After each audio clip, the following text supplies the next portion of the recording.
The largest election in human history has just begun. Almost 1 billion people are eligible to vote in elections to India's parliament, and that number of voters means that the full election process will take over 6 weeks. But while the elections are impressive in scale, they don't have many observers on the edge of their seats. And that's because the BJP's Narendra Modi looks certain to win a majority. The Hindu nationalist leader has already been prime minister for 10 years, and with growth levels high, he remains incredibly popular. But opposition leaders and civil activists complain that by arresting opponents and dominating the press, Modi's style of government means this contest will be neither free nor fair. To discuss the Indian election, I spoke earlier to Alpa Shah. Alpa is Professor of Anthropology at the London School of Economics and author of The Incarcerations. So in the newly released book, Shah provides an account of 16 left-wing intellectuals and activists who were arrested by the Indian government on trumped-up terrorism charges, according to Pankaj Mishra. No finer account has been written yet about the collapse of the world's largest democracy. Now, in my interview with Alpa, we did discuss Modi's threat to Indian democracy, but I began by asking her what it is that's made Narendra Modi so popular. There's Modi himself, who presents himself as this kind of, a god, really. He's presented himself as Lord Ram on certain occasions, which has really captured the hearts and minds of lots of Indians. As a strongman figure, anti-establishment, he comes from a kind of very modest background, a chaiwala, his father was selling tea at a tea store, which is very much in contrast to the Congress party, which is the other dominant party, which was seen very much as a dynastic party of the elites. So he's really built his movement as, with plebeian origins. But at the same time, we can't understand just Modi and his kind of significant persona, his charisma, but we've also got to understand a huge history of organization on the ground, 100-year-old history of work on the ground from the Hindu nationalist group or family of organizations, which includes the RSS, which is a paramilitary wing, the military wing of the Hindu nationalists. It includes student unions that are in every single university, farmers' unions, agricultural unions. It includes how schools have been reshaped and are proposing a Hindutva agenda, a Hindu nationalist agenda. So there's a whole series of organizations that have been doing the very slow, patient work on the ground for 100 years, which have allowed Modi to flourish and which have allowed Modi and give him the support to be where he is at right now, and for this election to take shape in this context where Modi is slated to win with a majority. That's really interesting, actually. So you're saying that there's this almost this 100-year process where you've got these different civil society organizations, the RSS, which I know is sort of paramilitary and has, I think, done some fairly awful things in its past. And then you've got, I suppose, Hindu nationalist trade unions. Is that what I'm hearing? So you've got this sort of Hindu nationalist movement that's potentially made a long march through the institutions, and now it's got Modi as prime minister. It's unbeatable. Am I on the right track? Absolutely, yeah, and you're right to point out the dark kind of past of the RSS. Actually, they're modeled on the Mussolini's black shirts, the fascist black shirts. That's the model on which the RSS was shaped, and it's got all these schools everywhere, including in the diaspora in England. So there's a huge organization of different kinds of institutions infiltrating all sectors of society. And also, over the years, there has been the capture of the media, the capture of the judiciary, these last bastions of democracy in India. So a huge, silencing of all forms of dissent. So there's this big organizational structure which has slowly infiltrated all sections of society, which really gives rise to and shapes the fact that the ways in which Modi is going to run this election. The phrase I keep hearing is that it's not in question whether Modi will win. The only question is how big his majority will be, or how big the BJP's majority will be. And I suppose my question then is, would that matter? So does the size of Modi's majority matter for how he would govern over the next 5 years? It does, in the sense that if he has a certain majority, he's able to do things like reshape the constitution.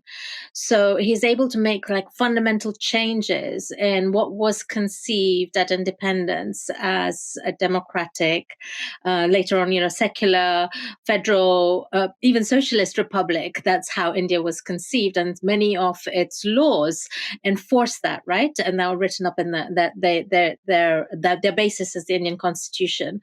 So if he gets a really significant majority, he is able to make constitutional amendments, which would really reshape legislatively how India is structured and how it moves forward.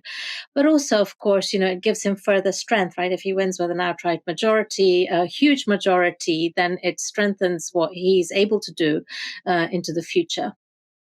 What does Modi want to do? What is his platform? I know it's all about sort of empowering Hindus vis-a-vis Muslims. Does he also have sort of an economic program? There has been fast growth in India recently. I know they had 8% growth last year, so I'm presuming that Modi is going to be sort of parroting that as a big success of his government. But sort of, how should we understand the broader prospectus of Modi in power? Yeah, I think Modi wants to be on the world stage. I mean, wants to be India. India is going to be, one of the major superpowers of the next, next 100 years for him, or longer, right? He wants to be taking all the key decisions at the international level. He wants to, and that's going to be on the basis of economic growth, but also it's going to be on the basis of India is one of the most populous nation in the world.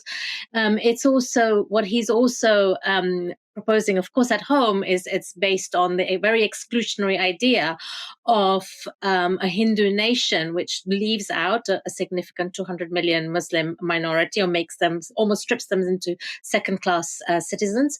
But it's also reshaping what it means to be Indian. So India is a very diverse nation. Hinduism exists in many forms, and there are many, many other religions across India.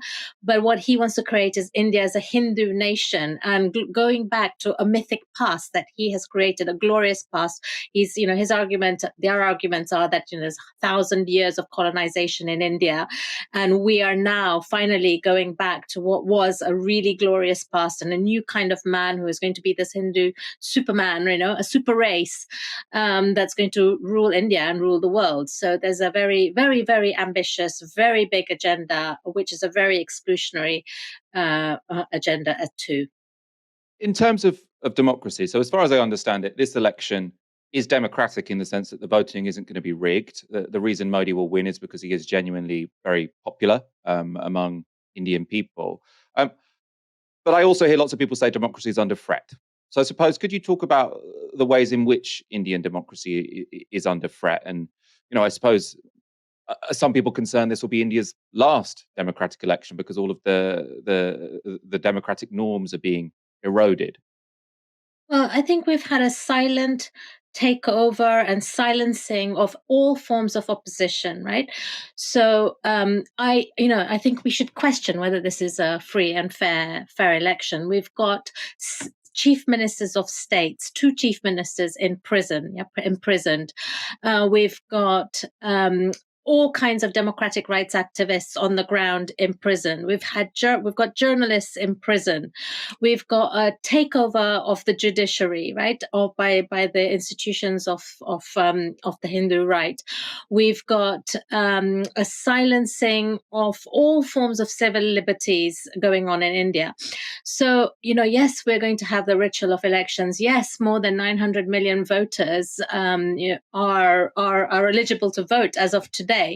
But that process of voting has become a ritual. It's a ritual of democracy. What's actually happened in India on the ground is a very, very, very rapid silencing of all forms of opposition. The opposition party's bank accounts, the main opposition party, the Congress Party's bank accounts were frozen, which really seriously hampered their ability to campaign. On the other hand, we've had Modi putting an electoral bond mechanism, which basically enabled his party to be donated lots of huge sums of money anonymously, and in over the last, the last elections, but also towards this election, and that has now been declared unconstitutional. But actually, it's too late. We have this huge kind of alliance between media, which is run by corporate houses, which are cozy with the Modi regime. So we have very much we have a silencing of any kind of opposition that's been going on quite violently in India at the moment. So I think many people are rightly questioning whether this is a free and fair election.